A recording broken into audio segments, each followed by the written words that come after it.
The Magic of Thinking Big, Chapter 3. Build confidence and destroy fear. विश्वास जगाइए, डर भगाइए। जब हम डरे हुए होते हैं तो हमारे यार दोस्त हमें समझाते हैं, यह तुम्हारे मन का वहम है, चिंता मत करो, डरने की कोई बात नहीं है। परंतु आप और हम जानते हैं कि इस किस्म की दवा से हमारा डर दूर नहीं होता है। इस तरह की तसल्ली से हमें कुछ मिनट या कुछ घंटे का ही आराम मिलता है। यह तुम्हारे मन का वहम है वाले उपचार से विश्वास नहीं जागता, न ही डर का इलाज होता है। हाँ, डर वास्तविक होता है और इसे जीतने से पहले हमें यह मानना ही पड़ेगा कि इसका अस्तित्व होता है। आजकल इंसान के ज़्यादातर डर मनोवैज्ञानिक होते हैं। चिंता, तनाव, उलझन, यह सभी हमारी नकारात्मक, अनुशासनहीन कल्पना के कारण पैदा होते हैं। परंतु सिर्फ यह जानने से कि डर कैसे पैदा होता है, उस डर का इलाज नहीं हो जाता। जब डॉक्टर यह पता लगा लेते हैं कि आपके शरीर में कहीं पर कोई इन्फेक्शन है, तो उसका काम वहीं पूरा नहीं हो जाता। इसके बाद वह इन्फेक्शन का इलाज भी करते हैं। यह तुम्हारे मन का वहम है वाला पुराना विचार यह मानता है कि डर का वास्तव में अस्तित्व होता ही नहीं है, परंतु ऐसा नहीं है। डर का अस्तित्व होता है। डर असली है। डर सफलता का नंबर 1 दुश्मन है। डर लोगों को अवसर का लाभ उठाने से रोकता है। डर लोगों को शारीरिक रूप से कमज़ोर बना देता है। डर लोगों को बीमार बना देता है। डर लोगों की ज़िंदगी को छोटा कर देता है। आप जब बोलना चाहते हैं तो डर आपके मुंह को बंद रखता है। वास्तव में डर एक शक्तिशाली भावना है। किसी न किसी रूप में डर लोगों को वह हासिल करने से रोकता है जो वे ज़िंदगी में हासिल करना चाहते हैं। हर तरह और हर आकार का डर मनोवैज्ञानिक इन्फेक्शन का एक रूप है। हम अपने मानसिक इन्फेक्शन को भी उसी तरीके से दूर कर सकते हैं जिस तरह हम अपने शारीरिक इन्फेक्शन को दूर कर सकते हैं, यानी इसका इलाज करके। इसके लिए सबसे पहले हमें उपचार के पहले की तैयारी करनी होगी। यह जानना होगा कि आत्मविश्वास आसमान से आकर हमारे दिमाग में नहीं घुसता, बल्कि हासिल किया जाता है, विकसित किया जाता है। कोई भी आदमी आत्मविश्वास के साथ पैदा नहीं होता। जिन लोगों में आत्मविश्वास प्रचुरता में होता है, जिन्होंने चिंता को जीत लिया है, जो हर जगह और हर कहीं बेफिक्री से आते जाते हैं, उन्होंने यह आत्मविश्वास धीरे धीरे हासिल किया है। आप भी ऐसा कर सकते हैं। यह अध्याय आपको बताएगा कैसे। द्वितीय विश्व युद्ध में नेवी ने यह फैसला किया कि इसके सभी नए रंग रूटों को तैरना आना चाहिए। इसके पीछे यह विचार था कि तैरना आने से किसी डूबते आदमी की जान बचाई जा सकती है। जिन लोगों को तैरना नहीं आता था, उनके लिए तैरने की कक्षाएं आयोजित की गई। मैंने इस तरह के एक प्रशिक्षण को देखा। सतही तौर पर यह देखना मज़ेदार था कि इतने बड़े बड़े जवान और स्वस्थ लोग कुछ फुट गहरे पानी में कूदने से घबरा रहे थे। इन लोगों को 6 फुट ऊंचे स्टैंड से पानी में कूदना था और पानी सिर्फ 8 फुट गहरा था। हालांकि आसपास बहुत से विशेषज्ञ तैराक खड़े थे और जान का कोई जोखिम नहीं था, फिर भी ये वयस्क बुरी तरह आतंकित थे। गहराई से सोचने पर यह दुखद प्रसंग था। उनका डर वास्तविक था, परंतु उनमें और हार के डर के बीच में केवल एक ही चीज़ आड़े आ रही थी, और वह थी नीचे के पानी में छलांग।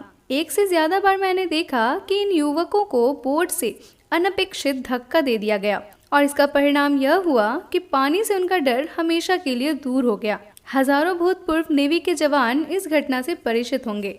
इस घटना से हमें यह शिक्षा मिलती है, काम करने से डर दूर होता है। दुविधा में रहने या अनिर्णय की स्थिति में रहने से या काम टालने से हमारा डर बढ़ता है। काम करने से डर सचमुच दूर होता है। कुछ महीनों पहले 40 साल का एक परेशान हाल एग्जीक्यूटिव मुझसे मिलने आया। वह एक बड़े रिटेलिंग संगठन में महत्वपूर्ण पद पर था। चिंतित स्वर में उसने मुझे बताया, मुझे डर है कि मेरी नौकरी छूट जाएगी। मुझे ऐसा लगता है कि मेरे थोड़े से दिन बचे हैं। क्यों? मैंने पूछा। सभी बातें मेरे खिलाफ हैं। मेरे विभाग की बिक्री के आंकड़े पिछले साल से 7% कम हैं। यह बहुत बुरा है, खासकर तब जब हमारे स्टोर की सेल पिछले साल की तुलना में 6% बढ़ी है। मैंने हाल ही में कुछ गलत फैसले लिए हैं और मुझे कई बार मीटिंग में यह संकेत दिया गया है कि मैं कंपनी की प्रगति के साथ साथ प्रगति नहीं कर पा रहा हूँ। मुझे इतना बुरा अनुभव पहले कभी नहीं हुआ। मेरी पकड़ ढीली होती जा रही है और यह सबको साफ दिखाई दे रहा है। मेरे कर्मचारियों को भी इस बात का एहसास है। मेरे सेल्समैन भी यह देख सकते हैं। दूसरे एग्जीक्यूटिव भी यह जानते हैं कि मैं ढलान पर नीचे फिसल रहा हूँ। एक साथी एग्जीक्यूटिव ने तो पिछली मीटिंग में यहाँ तक सुझाव दे दिया कि मेरा कुछ काम उसके डिपार्टमेंट को सौंप दिया जाए ताकि स्टोर के लिए कुछ लाभ कमाया जा सके। मैं एक ऐसा डूबता हुआ आदमी हूँ जिसे बहुत सारे लोग डूबता हुआ देख रहे हैं और उसके डूबने का इंतजार कर रहे हैं। एग्जीक्यूटिव ने अपनी दुर्दशा पर बोलना जारी रखा। आखिरकार मैंने उसे बीच में रोककर उससे पूछ ही लिया, तो आप इस बारे में क्या कह रहे हैं? आप स्थिति को सुधारने के लिए क्या प्रयास कर रहे हैं? मैं इसमें कर ही क्या सकता हूँ, उसने जवाब दिया। मैं सिर्फ यही उम्मीद कर रहा हूँ कि सब कुछ ठीक हो जाए।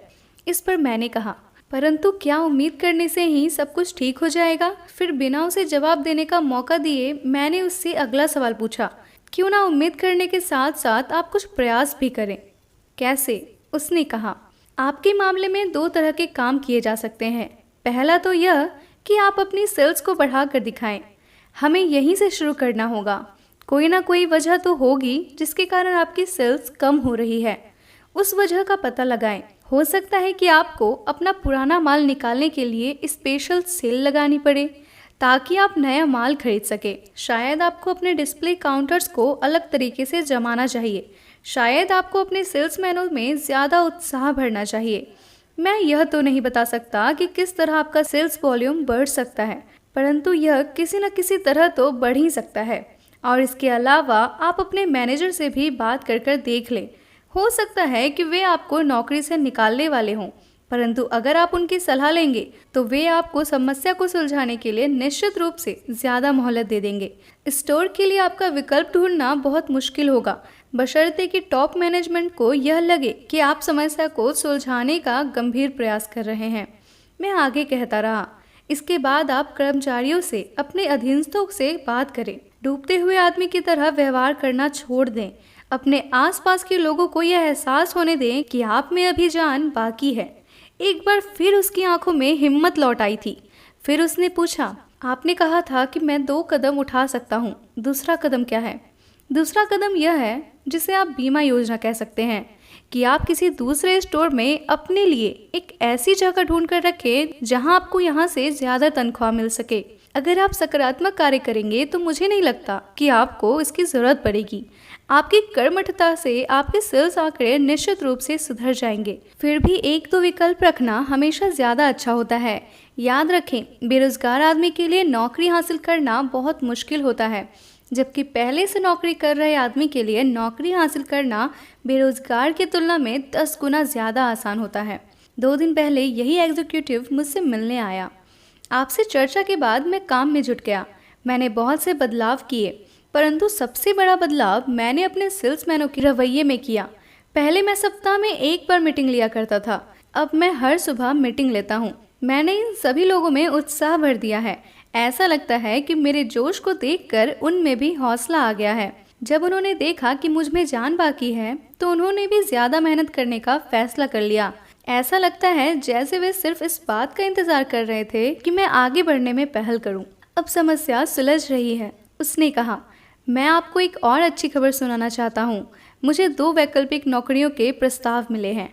निश्चित रूप से इससे मैं खुश हूँ, परंतु मैंने दोनों को अस्वीकार कर दिया क्योंकि यहाँ पर सब कुछ एक बार फिर ठीक ठाक हो गया है। जब हम कठिन समस्याओं का सामना करते हैं तो हम तब तक दलदल में फंसे रहते हैं जब तक कि हम कर्म नहीं करते।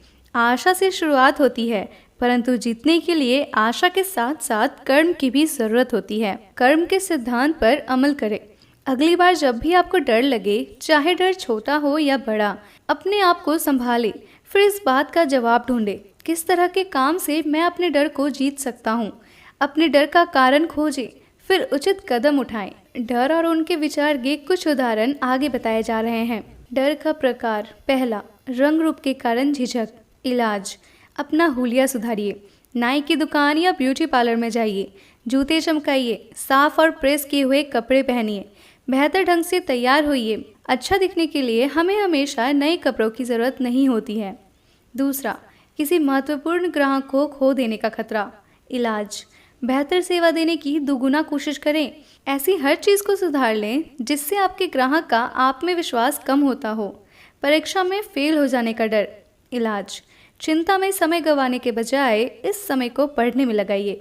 चौथा, आपके नियंत्रण के पूरी तरह बाहर की चीज़ों का डर। इलाज, अपना ध्यान किसी दूसरी तरफ ले जाएं। अपने बगीचे में जाकर खरपतवार साफ करें। अपने बच्चों के साथ खेलें, फिल्म देखने जाएं। पांचवा, किसी ऐसी चीज़ से शारीरिक क्षति का डर जिसे आप नियंत्रित न कर सकते हों, जैसे बिजली गिरना, तूफान आना या हवाई जहाज दुर्घटना का डर। इलाज, दूसरों के डर में उनकी मदद कीजिए। दूसरों के डर को कम कीजिए, प्रार्थना कीजिए। छठा, यह डर कि दूसरे लोग क्या सोचेंगे या क्या कहेंगे। इलाज, यह सुनिश्चित कर लें कि आप जो करना चाहते हैं वह सही है, फिर उस काम को कर दें। किसी भी आदमी ने बिना आलोचना के कोई महत्वपूर्ण काम नहीं किया है। सातवां, निवेश करने या घर खरीदने के पहले का डर। इलाज, सभी पहलुओं पर विचार कर ले, फिर फैसला करें। एक बार फैसला करने के बाद आप उसी के हिसाब से काम करें। अपनी बुद्धि और अपने निर्णय में विश्वास रखें। लोगों का डर। इलाज, चीज़ों को सही नज़रिए से देखें। याद रखें, सामने वाला आदमी भी आप ही की तरह एक इंसान है। डर का इलाज करने और विश्वास हासिल करने के लिए 2 कदम उठाएं। पहला, डर का असली कारण पता करें। यह तय कर लें कि आप वास्तव में किस चीज़ से डर रहे हैं। दूसरा, फिर कर्म करें। हर तरह का डर किसी न किसी तरह के काम से दूर हो सकता है। और याद रखें, झिझकने से आपका डर बढ़ता ही है, कम नहीं होता। इसलिए देर न करें, बल्कि तत्काल काम में जुट जाएं, फैसला करें। आत्मविश्वास के अभाव का कारण होता है खराब याददाश्त। आपका दिमाग किसी बैंक की तरह होता है। हर दिन आप अपने दिमाग के बैंक में विचारों को जमा करते जाते हैं। विचारों को यह संग्रह बढ़ता जाता है और आपकी याददाश्त बन जाता है।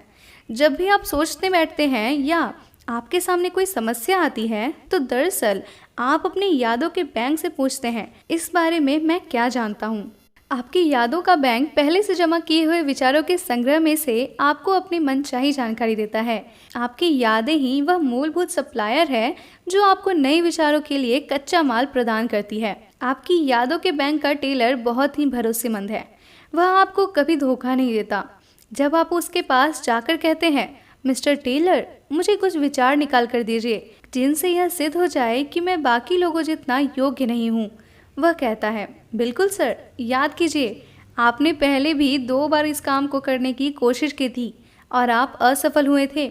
याद कीजिए, आपकी 6ठी कक्षा के टीचर ने कहा था कि आप कोई भी काम ढंग से नहीं कर सकते। याद कीजिए, आपने अपने साथी कर्मचारियों को अपने बारे में यह कहते सुना था। याद कीजिए। और मिस्टर टेलर एक के बाद एक विचार निकाल कर आपको देते हैं, जिनसे यह निष्कर्ष निकलता है कि आप अयोग्य हैं, असमर्थ हैं। परंतु अगर आप अपने यादों के टेलर से यह कहें, मिस्टर टेलर, मुझे एक महत्वपूर्ण फैसला करना है, क्या आप मुझे ऐसे विचार प्रदान करेंगे जिनसे मुझे हौसला मिले? और इसके जवाब में मिस्टर टेलर कहते हैं, बिल्कुल सर, परंतु इस बार वह आपको पहले से जमा किए हुए ऐसे विचार देते हैं जिनसे यह साबित होता है कि आप सफल हो सकते हैं। याद कीजिए, आपने पहले भी ऐसी परिस्थिति में वह शानदार काम किया था। याद कीजिए, मिस्टर स्मिथ को आप पर कितना भरोसा था। याद कीजिए, आपके अच्छे दोस्त आपके बारे में क्या कहा करते थे। याद कीजिए, मिस्टर टेलर पूरी तरह सहयोग करेंगे और उसी तरह के विचार निकालेंगे जिस तरह के विचार आप निकलवाना चाहते हैं। आखिर यह आपका बैंक है। यहाँ पर 2 उपाय दिए जा रहे हैं जिनके प्रयोग से आप अपनी यादों के बैंक का प्रभावी उपयोग कर सकते हैं और अपना आत्मविश्वास जगा सकते हैं। पहला, अपनी यादों के बैंक में केवल सकारात्मक विचार ही जमा करें।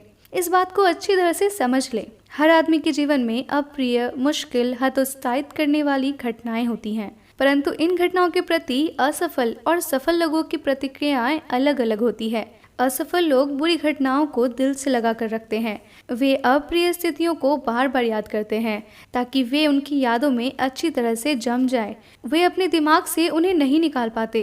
रात को भी वे जिस घटना के बारे में सोचते हुए सोते हैं वह दिन में हुई कोई अप्रिय घटना ही होती है। दूसरी तरफ आत्मविश्वास से पूर्ण सफल लोग इस तरह की घटनाओं को भूल जाते हैं। सफल लोग अपने यादों के बैंक में केवल सकारात्मक विचार ही रखते हैं। आपकी कार किस तरह चलेगी? अगर हर सुबह काम पर जाने से पहले आप 2 मुट्ठी धूल अपने क्रैंक केस में डाल दें, क्या आपका शानदार इंजन बैठ नहीं जाएगा और आप इससे जो कराना चाहते हैं वह करने से इनकार नहीं कर देगा? आपके दिमाग में जमा नकारात्मक अप्रिय विचार भी आपके दिमाग को इसी तरह प्रभावित करते हैं। नकारात्मक विचार आपके मानसिक मोटर को इसी तरह की अनावश्यक टूट-फूट का शिकार बनाते हैं। इनसे चिंता, कुंठा और हीनता की भावनाएं पैदा होती हैं। नकारात्मक विचार आपको सड़क के किनारे खड़ा रखते हैं, जबकि बाकी लोग अपनी गाड़ियों पर फर्राटे से आगे बढ़ रहे होते हैं। उन क्षणों में जब आप अपने विचारों के साथ अकेले हो, जब आप अपनी कार चला रहे हों या अकेले खाना खा रहे हों, सुखद सकारात्मक घटनाएं याद करें। अपने यादों के बैंक में अच्छे विचार डालें। इससे आत्मविश्वास बढ़ता है। इससे आप में मैं सचमुच अच्छा हूँ की भावना जागती है। इससे आपका शरीर भी स्वस्थ रहता है। इसका एक बढ़िया तरीका यह है, सोने जाने से पहले अपनी यादों के बैंक में अच्छे विचारों को डाल दें। अपने जीवन की अच्छी बातों को याद करें। यह सोचें कि आपको कितनी सारी चीज़ों के लिए ऊपर वाले का शुक्रगुजार होना चाहिए। आपकी पत्नी या आपका पति, आपके बच्चे, आपके दोस्त, आपका स्वास्थ्य। उन अच्छी चीज़ों को याद कीजिए जो आपने लोगों को आज करते देखा है। अपनी छोटी छोटी सफलताओं और उपलब्धियों को याद कीजिए। उन कारणों को दोहराइए कि आपको आज जीवित होने के लिए खुश क्यों रहना चाहिए। दूसरा, अपने यादों के बैंक से केवल सकारात्मक विचार ही निकालिए। कई वर्ष पहले मैं शिकागो में मनोवैज्ञानिक सलाहकारों के एक फर्म के साथ करीबी रूप से जुड़ा हुआ था। वे कई तरह के मामले सुलझाते थे, परंतु उनमें से ज़्यादातर मामले विवाह संबंधी समस्याओं और मनोवैज्ञानिक कठिनाइयों से संबंधित होते थे। एक दिन मैं फर्म के मुखिया से उसके प्रोफेशन और उसकी तकनीकी के बारे में बात कर रहा था। मैं ये जानना चाहता था कि वह किस तरह असंतुलित व्यक्ति की मदद करता है। उसने कहा, क्या आप जानते हैं कि लोग अगर केवल एक चीज़ कर लें तो उन्हें मेरी सेवाओं की कभी ज़रूरत नहीं पड़ेगी। वह क्या? मैंने उत्सुकता से पूछा। सिर्फ यही कि आप अपने नकारात्मक विचारों को नष्ट कर दें, इससे पहले कि वे विचार राक्षस बन जाएं और आपको नष्ट कर दें। उसने कहा, मैं जिन लोगों की मदद करता हूँ उनमें से ज़्यादातर लोग मानसिक आतंक की दुनिया में रहते हैं। आमतौर पर मेरे ग्राहक यह नहीं जान पाते कि समस्या की जड़ कहाँ है। यह मेरा काम है कि मैं उनकी कठिनाइयों का विश्लेषण करूं और उन्हें यह बताऊं कि उन्होंने राई का पहाड़ बना लिया है। कोई भी व्यक्ति किसी भी अप्रिय घटना को मानसिक राक्षस बना सकता है। मेरे मनोवैज्ञानिक दोस्त ने आगे कहा, नौकरी की असफलता, बुरा निवेश, टीनेज बच्चे के व्यवहार से निराशा ऐसे आम राक्षस हैं जिनकी वजह से मैंने लोगों को परेशान देखा है और मैं इन राक्षसों को मारने में इन लोगों की मदद करता हूँ। यह स्पष्ट है कि अगर हम किसी भी नकारात्मक विचार को बार बार दोहराएंगे तो इसका मतलब है कि हम इसे खाद पानी दे रहे हैं, और अगर हम इसे खाद पानी देंगे तो यह धीरे धीरे बड़ा राक्षस बनकर हमारे आत्मविश्वास को नष्ट कर देगा और हमारी सफलता की राह में गंभीर मनोवैज्ञानिक कठिनाइयों को खड़ा कर देगा। कॉस्मोपॉलिटन मैगजीन में हाल ही में छपे एक लेख the drive towards self destruction में एलिस मलकाही ने इस तरफ इशारा किया है कि हर साल 30,000 अमेरिकी आत्महत्या कर लेते हैं और 1 लाख लोग आत्महत्या का असफल प्रयास करते हैं। उन्होंने आगे कहा, इस बात के आश्चर्यजनक प्रमाण मिले हैं कि लाखों करोड़ों लोग धीमे धीमे कम स्पष्ट तरीकों से खुद को मार रहे हैं। बाकी के लोग शारीरिक आत्महत्या करने के बजाय आध्यात्मिक आत्महत्या कर रहे हैं, क्योंकि वे खुद को कई तरह से अपमानित, दंडित कर रहे हैं और कुल मिलाकर अपने आप को छोटा बना रहे हैं। जिस मनोवैज्ञानिक मित्र का मैंने जिक्र किया था, उसने मुझे बताया कि किस तरह उसने अपनी एक ऐसी मरीज को रोका जो मानसिक और आध्यात्मिक आत्महत्या करने पर तुली हुई थी। उसने कहा, इस मरीज की उम्र 35 से ऊपर होगी। उसके 2 बच्चे थे। सामान्य भाषा में कहा जाए तो उसे गंभीर डिप्रेशन था। अपने जिंदगी का हर अनुभव उसे दुखद अनुभव ही लगता था। उसका स्कूली जीवन, उसकी शादी, बच्चों का लालन पालन, जिन जगहों पर वह रह रही थी, सभी के बारे में उसकी सोच नकारात्मक थी। उसने बताया कि उसे याद ही नहीं है कि वह कभी सुखी भी रही थी, और चूंकि व्यक्ति अपने अतीत की कूची से ही अपने वर्तमान में रंग भरता है, इसलिए उसे वर्तमान जीवन में भी निराशा और अंधेरा ही नजर आ रहा था।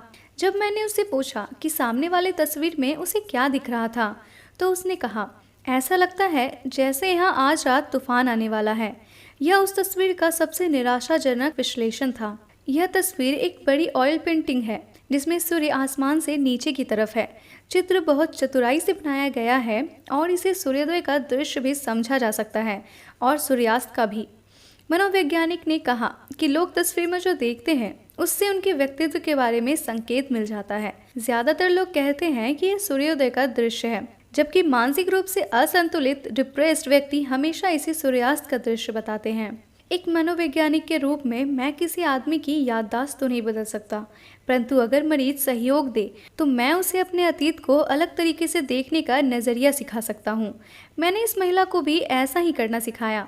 मैंने उसे बताया कि वह अपने अतीत को पूरी तरह निराशावादी रवैये से न देखे और उसमें से भी खुशी और आनंद के पलों को याद करने की कोशिश करे। 6 महीनों के बाद उसकी हालत में थोड़ा सा सुधार हुआ।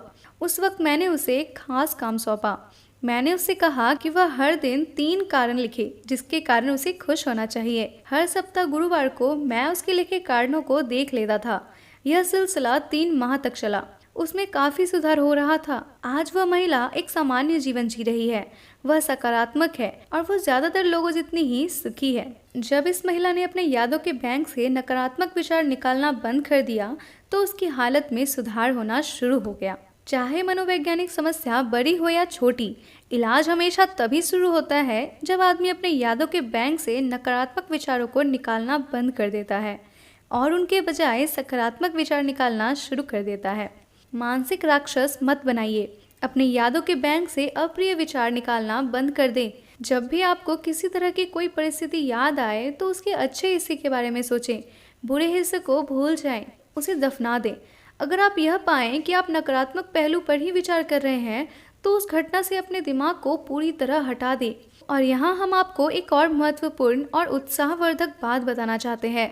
आपका मस्तिष्क अप्रिय घटनाओं को भुलाना चाहता है। अगर आप सहयोग करें तो अप्रिय यादें धीरे धीरे सिकुड़ती जाती है और आपके यादों के बैंक का टेलर उन्हें बाहर निकालता जाता है।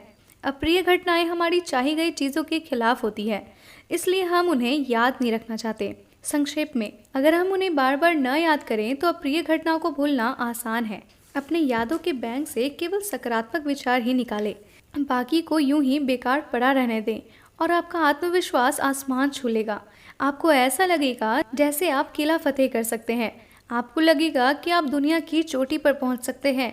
आप जब भी अपने नकारात्मक, खुद को छोटा करने वाले विचारों को याद करने से इनकार करते हैं तो आप अपने डर को जीतने की तरफ एक बड़ा कदम आगे बढ़ाते हैं। लोग दूसरे लोगों से क्यों डरते हैं? जब दूसरे लोग हमारे आसपास होते हैं तो हम इतना आत्मचेतन क्यों हो जाते हैं? हमारे संकोच की क्या वजह होती है और हम इस बारे में क्या कर सकते हैं? दूसरे लोगों का डर एक बड़ा डर होता है, परंतु इसे जीतने का भी एक तरीका है।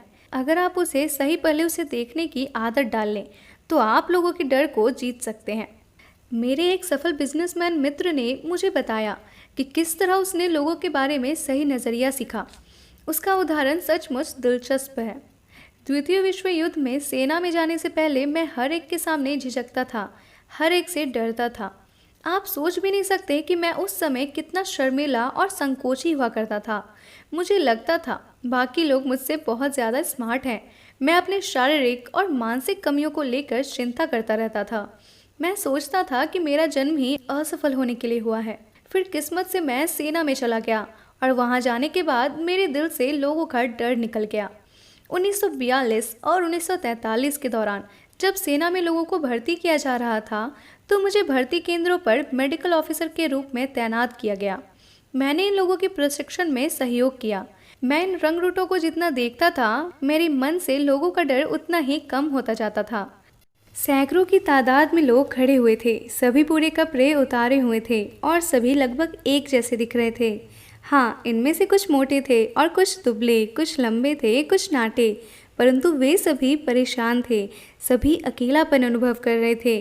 कुछ समय पहले यही लोग युवा एग्जीक्यूटिव हुआ करते थे। कुछ समय पहले इनमें से कुछ किसान थे, कुछ सेल्समैन थे, कुछ ब्लू कॉलर कर्मचारी थे और कुछ यूं ही सड़कों पर खाक छाना करते थे। कुछ दिन पहले ये लोग अलग अलग काम किया करते थे, परंतु भर्ती केंद्र पर वे सारे लोग एक से दिख रहे थे। तब मैंने एक महत्वपूर्ण बात सोची। मैंने पाया कि लोग ज़्यादातर मामलों में एक से होते हैं। लोगों में समानताएं ज़्यादा होती हैं और असमानताएं कम होती हैं। मैंने पाया कि सामने वाला आदमी भी मेरे जैसा ही है। उसे भी अच्छा खाना पसंद है, उसे भी अपने परिवार और दोस्तों की याद आती है, वह भी तरक्की करना चाहता है, उसके पास भी समस्याएं हैं और वह भी आराम करना चाहता है। इसलिए अगर सामने वाला मेरे जैसा ही है तो उससे डरने की कोई वजह ही नहीं है।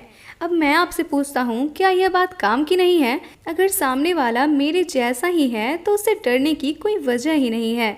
लोगों को सही नज़रिए से देखने के दो तरीके ये हैं। पहला, सामने वाले आदमी को संतुलित दृष्टि से देखें। लोगों के साथ व्यवहार करते समय इन दो बातों का ध्यान रखें। पहली बात तो यह कि सामने वाला व्यक्ति महत्वपूर्ण है। निश्चित रूप से वह महत्वपूर्ण है, हर आदमी महत्वपूर्ण होता है, परंतु यह भी याद रखें कि आप भी महत्वपूर्ण हैं। तो जब आप किसी आदमी से मिले तो ऐसा सोचें, हम दो महत्वपूर्ण लोग मिलकर किसी आपसी लाभ या रुचि के विषय पर चर्चा कर रहे हैं। कुछ महीने पहले एक बिजनेस एग्जीक्यूटिव ने फ़ोन पर मुझे बताया कि उसने मेरे सुझाए एक युवक को नौकरी पर रख लिया है। आपको पता है मुझे उसकी किस बात ने प्रभावित किया? मेरी दोस्त ने कहा। कौन सी बात ने? मैंने पूछा। मुझे उसका आत्मविश्वास बेहद पसंद आया। ज़्यादातर उम्मीदवार तो कमरे में घुसते समय डरे और सहमे हुए थे। उन्होंने मुझे उस तरह के जवाब दिए जो उनकी राय में मैं सुनना चाहता था। एक तरीके से ज़्यादातर उम्मीदवार भिखारियों की तरह व्यवहार कर रहे थे। उन्हें आप कुछ भी दे सकते थे और उन्हें आपसे किसी खास चीज़ की उम्मीद नहीं थी। परंतु जी का व्यवहार इन सबसे अलग था। उसने मेरे प्रति सम्मान दिखाया, परंतु इसके साथ ही साथ महत्वपूर्ण बात यह थी कि उसने अपने प्रति भी सम्मान दिखाया। मैंने उससे जितने सवाल पूछे उसने भी मुझसे तकरीबन उतने ही सवाल पूछे और मैं उसके आत्मविश्वास से बहुत प्रभावित हुआ। आपसी महत्व का रवैया आपको परिस्थिति को देखने का संतुलित रवैया देता है। दूसरा, समझने का रवैया विकसित करें। जो लोग आपको नीचा दिखाना चाहते हैं, आपके पर कतरना चाहते हैं, आपके पैर खींचना चाहते हैं, आपकी बुराई करना चाहते हैं, ऐसे लोगों की इस दुनिया में कोई कमी नहीं है।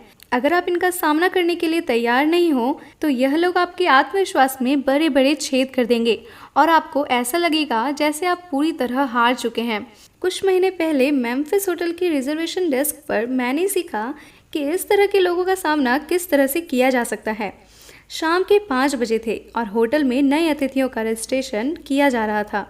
मेरे सामने वाले आदमी ने क्लर्क को अपना नाम बताया। क्लर्क ने कहा, यस सर, आपके लिए एक बढ़िया सिंगल रूम बुक किया हुआ है। सिंगल? वह आदमी गुस्से से चिल्लाया। मैंने तो डबल बेडरूम का ऑर्डर दिया था। क्लर्क ने विनम्रता से जवाब दिया, मैं देख लेता हूँ सर। उसने अपनी फाइल निकाली और उसने देखकर कहा, माफ़ कीजिए सर, आपके टेलीग्राम में साफ लिखा हुआ था कि सिंगल रूम चाहिए। अगर खाली होता तो मैं आपको खुशी खुशी डबल बेडरूम दे देता, परंतु हमारे पास अभी कोई डबल बेडरूम खाली नहीं है। क्रुद्ध ग्राहक चिल्लाया, भाड़ में जाए कि टेलीग्राम में क्या लिखा है, मुझे तो डबल बेडरूम ही चाहिए। फिर उसने इस लहजे में बात करना चालू कर दिया कि तुम नहीं जानते कि मैं कौन हूँ। और उसके बाद वह यहाँ तक आ गया, मैं तुम्हें देख लूँगा, मैं तुम्हें नौकरी से निकलवा दूंगा, मैं तुम्हें यहाँ नहीं रहने दूंगा। शाब्दिक आक्रमण के इस बौछार को विनम्रता से सहन करते हुए क्लर्क ने कहा, सर माफ़ कीजिए, हमने आपके निर्देशों का पालन किया है। आखिरकार ग्राहक, जो अब आग बबूला हो चुका था, बोला, चाहे मुझे सबसे बढ़िया कमरा भी मिल जाए तो भी अब मैं इस होटल में कभी नहीं ठहरूंगा। और यह कहकर वह होटल से बाहर निकल गया। मैं डेस्क पर पहुंचा और मैं सोच रहा था कि क्लर्क इस बदतमीजी भरे व्यवहार के कारण विचलित होगा, परंतु मुझे हैरत हुई जब उसने मेरा स्वागत मधुर आवाज में गुड इवनिंग सर कह के दिया। जब वह मेरे रजिस्ट्रेशन की कार्यवाही पूरी कर रहा था तो मैंने उससे कहा, मुझे आपका तरीका पसंद आया, आपका अपनी भावनाओं पर जबरदस्त नियंत्रण है। क्लर्क ने कहा, सर मैं इस तरह के आदमी पर गुस्सा नहीं हो सकता। वह वास्तव में मुझ पर गुस्सा नहीं हो रहा था, मैं तो सिर्फ एक बलि का बकरा था। शायद उस बेचारे को अपनी पत्नी से कोई समस्या होगी, या उसका बिजनेस चौपट हो रहा होगा, या हो सकता है वह हीन भावना से ग्रस्त होगा और यह उसके लिए एक सुनहरा अवसर था जब वह अपनी शक्ति सिद्ध कर सके। मैं वह आदमी था जिस पर वह अपने दिल की भड़ास निकाल सकता था। क्लर्क ने बाद में यह जोर दिया, अंदर से शायद वह बहुत भला आदमी होगा, ज्यादातर लोग होते हैं। लिफ्ट की तरफ चढ़ते समय मैं उसके शब्दों को दोहरा रहा था, अंदर से शायद वह बहुत भला आदमी होगा, ज्यादातर लोग होते हैं। जब भी कोई आप पर आक्रमण करे तो आप इन 2 वाक्यों को याद कर लें, अपने गुस्से पर काबू रखें। इस तरह की स्थितियों में जीतने का यही तरीका होता है कि सामने वाले को अपने दिल की भड़ास निकाल लेने दें और फिर इस घटना को भूल जाएं। कई साल पहले विद्यार्थियों की परीक्षा की कॉपी जांचते समय एक कॉपी को मुझे देखकर बहुत हैरत हुई। इस विद्यार्थी ने पूरे साल समूचे चर्चाओं और पिछले टेस्ट में यह साबित किया था कि उसमें प्रतिभा थी, जबकि उसके परीक्षा की कॉपी कुछ और ही कह रही थी। मुझे ऐसा अनुमान था कि वो कक्षा में सबसे ज़्यादा अंक लाएगा। इसके बजाय उसके नंबर परीक्षा में सबसे कम आ रहे थे। जैसा मैं इस तरह के मामले में किया करता था, मैंने अपनी सेक्रेटरी से कहा कि वह उस विद्यार्थी को मेरे ऑफिस में एक महत्वपूर्ण विषय पर बात करने के लिए बुलाए। जल्दी ही पॉल डब्लू वहाँ आया। ऐसा लग रहा था जैसे वह किसी पूरे दौर से गुजर रहा था। उसके बैठने के बाद मैंने उससे कहा, क्या हुआ पॉल? तुमने परीक्षा में जिस तरह लिखा है उस तरह की मुझे तुमसे उम्मीद नहीं थी। पॉल पशुपेश में था। उसने अपने पैरों की तरफ देखते हुए जवाब दिया, सर, जब मैंने देखा कि आपने मुझे नकल करते हुए देख लिया है तो उसके बाद मेरी हालत ख़राब हो गई। मैं कोई सवाल ठीक से नहीं कर पाया। ईमानदारी से कहूँ तो मैंने ज़िंदगी में पहली बार नकल की थी। मैं अच्छे नंबरों से पास होना चाहता था, इसलिए मैंने सोचा क्यों ना बेईमानी का सहारा ले लूँ। वह बुरी तरह परेशान दिख रहा था, परंतु एक बार जब उसने बोलना शुरू कर दिया तो फिर वह चुप होने का नाम ही नहीं ले रहा था। मुझे लगता है कि अब आप मुझे कॉलेज से निकाल देंगे। यूनिवर्सिटी का नियम तो यही है कि अगर कोई विद्यार्थी किसी भी तरह की चीटिंग करेगा तो उसे हमेशा के लिए कॉलेज से निष्कासित कर दिया जाएगा। यहाँ पर पॉल ने यह बताना चालू कर दिया कि कॉलेज से निकाले जाने के बाद उसके परिवार की इज्जत खाक में मिल जाएगी, उसकी पूरी ज़िंदगी बर्बाद हो जाएगी और इसके अलावा और भी बहुत सारे बुरे परिणाम होंगे। आखिरकार मैंने उससे कहा, अब बस भी करो, शांत बैठ जाओ। मैं तुम्हें कुछ बता दूं, मैंने तुम्हें नकल करते हुए नहीं देखा। जब तक तुमने मुझे इसके बारे में नहीं बताया तब तक मुझे यह अंदाज़ा ही नहीं था कि समस्या यह थी। मुझे दुख है पॉल कि तुमने नकल की। फिर मैंने आगे बोला, पॉल, मुझे बताओ कि तुम अपने यूनिवर्सिटी के अनुभव से क्या सीखना चाहते हो। अब वह थोड़ा शांत हो चुका था और एक पल रुकने के बाद उसने जवाब दिया, डॉक्टर, मुझे लगता है कि मेरा असली लक्ष्य तो जीने का तरीका सीखना है, परंतु मुझे लगता है कि मैं अपने लक्ष्य को हासिल करने में बुरी तरह असफल हो चुका हूँ। हम कई तरीकों से सीखते हैं, मैंने कहा। मुझे लगता है कि तुम इस अनुभव से सफलता का असली सबक सीख सकते हो। जब तुमने अपनी पर्ची से नकल की तो तुम्हारी अंतरात्मा तुम्हें कचोटने लगी। इससे तुम में अपराध बोध की भावना जाग गई और तुम्हारा आत्मविश्वास खत्म हो गया। जैसा तुमने कहा, इसके बाद तुम्हारी हालत खराब हो गई। ज़्यादातर बार होता यह है पॉल कि सही और गलत का मसला हम नैतिक या धार्मिक दृष्टिकोण से देखते हैं। अब इस बात को समझ लो, मैं यहाँ तुम्हें भाषण नहीं दे रहा हूँ और न ही तुम्हें सही और गलत काम के बारे में कोई प्रवचन देने के मूड में हूँ, परंतु यह ज़रूरी है कि हम इसके व्यवहारिक पहलू पर नज़र डालें। जब तुम कोई ऐसा काम करते हो जो तुम्हारी अंतरात्मा के खिलाफ होता है तो तुम में अपराध बोध आ जाता है और इस अपराध बोध के कारण तुम्हारी सोचने की क्षमता खत्म हो जाती है। आप ठीक तरह से नहीं सोच सकते क्योंकि आपका दिमाग लगातार यही सवाल पूछता रहता है, क्या मैं पकड़ा जाऊंगा, क्या मैं पकड़ा जाऊंगा। मैंने आगे कहा, पॉल, तुम्हें परीक्षा में अच्छे नंबर की इतनी ज़्यादा चाह थी कि तुमने वह किया जो तुम्हारी नज़रों में गलत था। जीवन में बहुत सारे मौके आएंगे जब सफलता हासिल करने के लिए तुम्हारे सामने गलत काम करने का प्रलोभन मौजूद होगा। उदाहरण के तौर पर, किसी दिन आप इतनी बुरी तरह कोई सामान बेचना चाहेंगे कि आप अपने ग्राहक को जानबूझकर गलत जानकारी देकर उसे खरीदने के लिए मजबूर कर देंगे और ऐसा करने से आपको सफलता मिल सकती है, परंतु इससे होता यह है, आपका अपराध बोध आप पर ही हावी हो जाएगा और अगली बार जब आप अपने ग्राहक को देखेंगे तो आप परेशान हो जाएंगे, तनाव में आ जाएंगे। आप सोचने लगेंगे, क्या उसे पता चल गया है कि मैंने उसे धोखा दिया था। आपकी प्रस्तुति इसलिए प्रभावी नहीं होगी क्योंकि आप पूरे मन से प्रस्तुति नहीं दे पाएंगे। इस बात की संभावना है कि आप इसके बाद उसी ग्राहक को दूसरी, तीसरी, चौथी और कई बार सामान बेचने का अवसर गवा देंगे। लंबे समय में इस तरह की गलत सेल्स तकनीकें आपकी अंतरात्मा को तो चोट पहुंचाएंगी ही, आपकी आमदनी को भी कम कर देगी। मैंने पॉल को याद दिलाया कि कई अपराधी कोई सबूत या संकेत नहीं छोड़ते, फिर भी वे सिर्फ इसलिए पकड़े जाते हैं क्योंकि वे अपराधियों की तरह व्यवहार करते हैं और उन्हें देखकर यह समझ आ जाता है कि उन्होंने गलत काम किया है। उनकी अपराध बोध की भावनाएं उन्हें संदिग्ध आदमियों की सूची में शामिल कर देती है। हम में से हर एक में सही होने, सही सोचने और सही काम करने की इच्छा होती है। जब हम इस इच्छा के विपरीत व्यवहार करते हैं तो हम अपनी अंतरात्मा में कैंसर की बीमारी आमंत्रित कर लेते हैं। यह कैंसर बढ़ता है और हमारे आत्मविश्वास को कम करता जाता है। इसलिए इस तरह का कोई काम न करें जिसे करने के बाद आपको यह डर सताने लगे, क्या मैं पकड़ा जाऊंगा, क्या लोगों को इस बात का पता चल जाएगा, क्या मैं बचने में सफल हो पाऊंगा। धोखा देकर और अपना आत्मविश्वास कम करके अच्छे नंबर लाने की यानी कि सफल होने की कोशिश कभी ना करें। मुझे यह बताते हुए खुशी हो रही है कि पॉल को सीख मिल गई। उसने सही काम करने का व्यवहारिक मूल्य समझ लिया। मैंने सुझाव दिया कि वह बैठ जाए और एक बार फिर से परीक्षा दे। उसने मुझसे सवाल किया, परंतु क्या आप मुझे कॉलेज से नहीं निकालेंगे?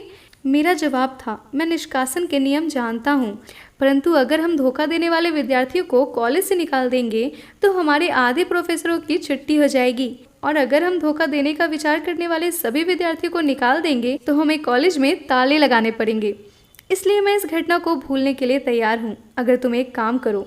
बिल्कुल, उसने कहा। मैंने उसे एक पुस्तक दी। पुस्तक का नाम था 50 Years with the Golden Rule। इसे देते हुए मैंने उससे कहा, पॉल, इस किताब को पढ़ो और पढ़ने के बाद इसे वापस कर देना। जेसी पेनी के खुद के शब्दों में यह जानो कि किस तरह सही काम करने की वजह से वे अमेरिका के सबसे अमीर आदमियों के समूह में शामिल हो गए। सही काम करने से आपकी अंतरात्मा संतुष्ट रहती है और इससे आत्मविश्वास बढ़ता है। जब हम कोई गलत काम करते हैं तो दो नकारात्मक बातें होती हैं। पहली बात तो यह कि हम में अपराध बोध आ जाता है और इस अपराध बोध से हमारा आत्मविश्वास कम होता जाता है। दूसरी बात यह कि देर सवेर दूसरे लोगों को हमारे गलत काम की जानकारी मिल जाती है और उनका हम पर से विश्वास उठ जाता है। सही काम करें और अपने आत्मविश्वास को बनाए रखें। सफल चिंतन का यही कारगर तरीका है। यहाँ एक मनोवैज्ञानिक सिद्धांत दिया जा रहा है जो 25 बार पढ़ने लायक है। इसे तब तक पढ़ते रहें जब तक कि यह आपके दिमाग में पूरी तरह ना घुस जाए। विश्वासपूर्ण चिंतन के लिए विश्वासपूर्ण काम कीजिए। महान मनोवैज्ञानिक डॉक्टर जॉर्ज डब्ल्यू क्रेन ने अपनी प्रसिद्ध पुस्तक अप्लाइड साइकोलॉजी में लिखा है, याद रखिए, काम ही भावनाओं के अग्रज होते हैं। हम अपनी भावनाओं को तो सीधे नियंत्रित नहीं कर सकते, परंतु हम अपने कार्य को नियंत्रित करके अपनी भावनाओं को नियंत्रित कर सकते हैं। मनोवैज्ञानिकों के अनुसार शारीरिक गतिविधियों में बदलाव कर कर हम अपने रवैये को बदल सकते हैं। उदाहरण के तौर पर, अगर आप मुस्कुराने की क्रिया करते हैं तो आप सचमुच मुस्कुराने के मूड में आ जाएंगे। जब आप अपने शरीर को झुकाने के बजाय तान लेते हैं तो आप ज़्यादा सुपीरियर महसूस करने लगते हैं। यह सिद्ध करना आसान है कि अपनी क्रियाओं पर काबू कर कर आप अपनी भावनाओं को बदल सकते हैं। जो लोग अपना परिचय देने में संकोच करते हैं, वे अपने संकोच को आत्मविश्वास में बदल सकते हैं अगर वे सिर्फ कुछ सामान्य क्रियाएं करें। पहली बात तो यह कि सामने वाले से गर्मजोशी से हाथ मिलाएं। इसके बाद सामने वाले व्यक्ति की तरफ एकदम सीधी देखें और तीसरी बात, सामने वाले से कहें, मुझे आपसे मिलकर खुशी हुई। इन 3 साधारण क्रियाओं से आपका संकोच अपने आप और तत्काल दूर हो जाएगा। आत्मविश्वास से भरी क्रिया की वजह से आप में अपने आप आत्मविश्वास आ जाएगा। आत्मविश्वास पूर्ण चिंतन करने के लिए आत्मविश्वास की क्रियाएं कीजिए। जिस तरह की भावनाएं आप अपने में जगाना चाहते हैं उस तरह के काम कीजिए। आगे आत्मविश्वास बढ़ाने वाले 5 अभ्यास दिए जा रहे हैं। इन्हें सावधानी से सुनें, फिर इनका अभ्यास करने की पूरी कोशिश करें और आप अपना आत्मविश्वास काफी बढ़ा चढ़ा पाएंगे। पहला, आगे की बेंच पर बैठिए। कभी आपने मीटिंग या चर्च या क्लासरूम या किसी और तरह की सभा में इस बात पर गौर किया है कि पीछे की सीटें सबसे पहले भर जाती है? ज्यादातर लोग पीछे की लाइन में इसलिए बैठते हैं ताकि वे लोगों की नज़रों में ना आए, और वे लोगों की नज़रों में आने से इसलिए बचना चाहते हैं क्योंकि उनमें आत्मविश्वास नहीं होता। आगे बैठने से आत्मविश्वास बढ़ता है। इसका अभ्यास कीजिए। आगे से यह नियम बना लें कि आप जितनी आगे बैठ सकते हो बैठे। यह बात तो पक्की है कि आगे बैठने से आप थोड़ी ज़्यादा नज़रों में रहते हैं, परंतु याद रखें, सफलता के लिए लोगों की नज़रों में रहना ज़रूरी होता है। दूसरा, नज़रें मिलाकर बात करने का अभ्यास करें। आदमी किस तरह अपनी आंखों का प्रयोग करता है, इससे भी हमें उसके बारे में काफ़ी जानकारी मिलती है। अगर कोई आपकी आंखों में सीधे नहीं देखता है तो आपके मन में यह सवाल तत्काल आ जाता है, यह आदमी क्या छुपाने की कोशिश कर रहा है? यह आदमी किस बात से डरा हुआ है? क्या ये मुझे धोखा देना चाहता है? इस आदमी के इरादे क्या हैं? आमतौर पर आंखों के संपर्क में असफलता से 2 बातें पता चलती हैं। मैं आपके सामने आने पर असहज महसूस पहली यह, मैं आपके सामने आने पर असहज अनुभव करता हूँ। मैं आपसे हीन अनुभव करता हूँ। मैं आपसे डरा हुआ अनुभव करता हूँ। या सामने वाले से आंख न मिलाने से यह बात पता चलती है, मैं अपराध बोध से ग्रस्त हूँ। मैंने ऐसा कुछ किया है या सोचा है जो मैं नहीं चाहता कि आपको पता चल जाए। मुझे डर है कि अगर मैं आपसे नज़रें मिलाऊंगा तो आप मेरे दिल की बात समझ जाएंगे। जब आप नज़रें मिलाने से बचते हैं तो आप सामने वाले पर अच्छी छाप नहीं छोड़ पाते।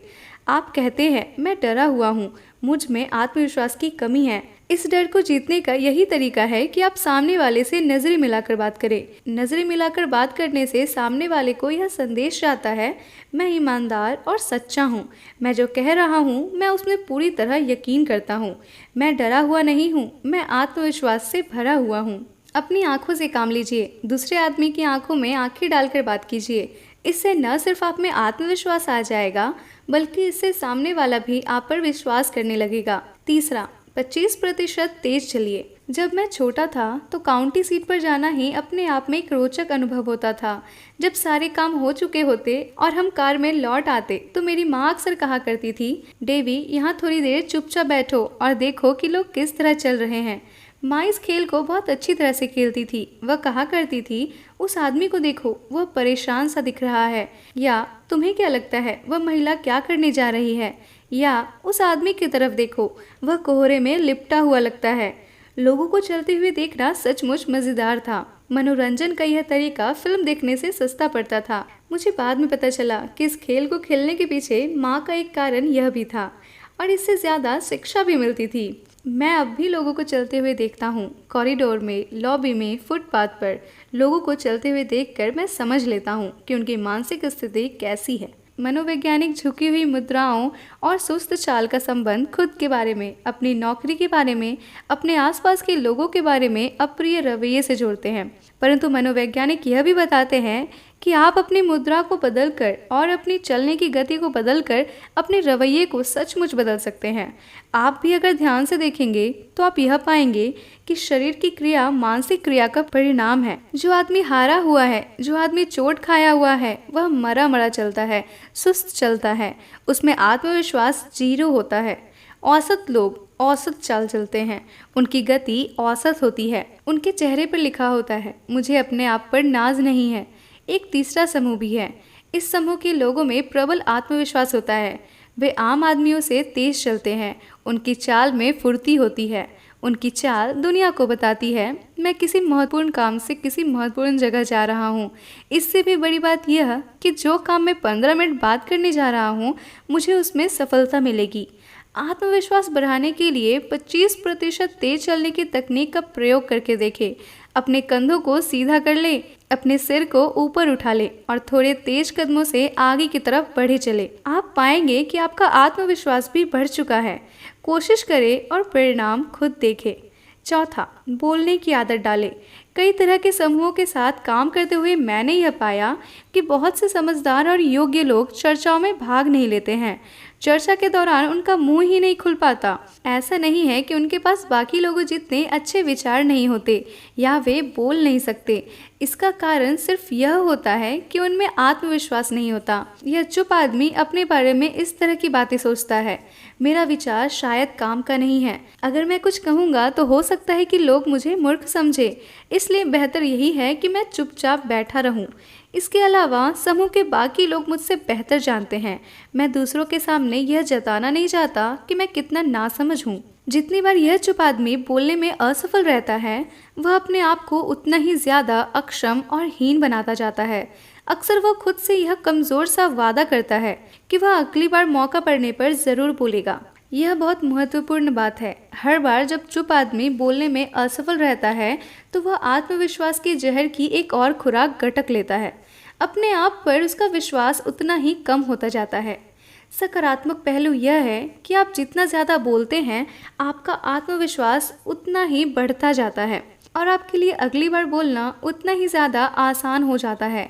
बोलने की आदत डालें। आत्मविश्वास बढ़ाने के लिए यह आदत विटामिन की तरह काम करती है। आत्मविश्वास बढ़ाने की इस तकनीक का प्रयोग करें। हर ओपन मीटिंग में बोलने का नियम बना लें। आप जिस बिजनेस वार्ता, कमेटी मीटिंग, कम्युनिटी फोरम में भाग लें, उसमें अपने आप कुछ न कुछ कहें।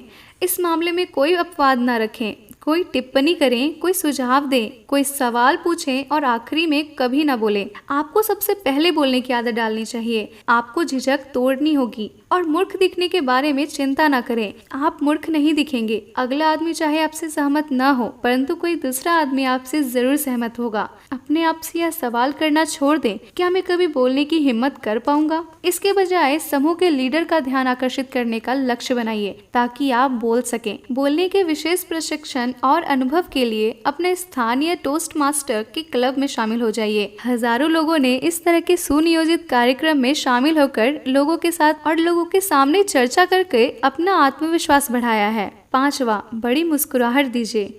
ज्यादातर लोगों का कहना है कि मुस्कुराहट से उन्हें सच्ची ताकत मिलती है। उन्हें बताया गया है कि मुस्कुराहट आत्मविश्वास की कमी को दूर करने के लिए एक बढ़िया दवा है, परंतु ज्यादातर लोग इस बात में इसलिए यकीन नहीं करते क्योंकि जब वे डरे होते हैं तो वे मुस्कुराने की कोशिश ही नहीं करते। यह छोटा सा प्रयास करके देखें। आप पराजित अनुभव करें और बड़ी मुस्कुराहट दें। एक साथ एक ही समय में यह संभव नहीं है। आप ऐसा कर ही नहीं सकते। बड़ी मुस्कुराहट आपको आत्मविश्वास देती है।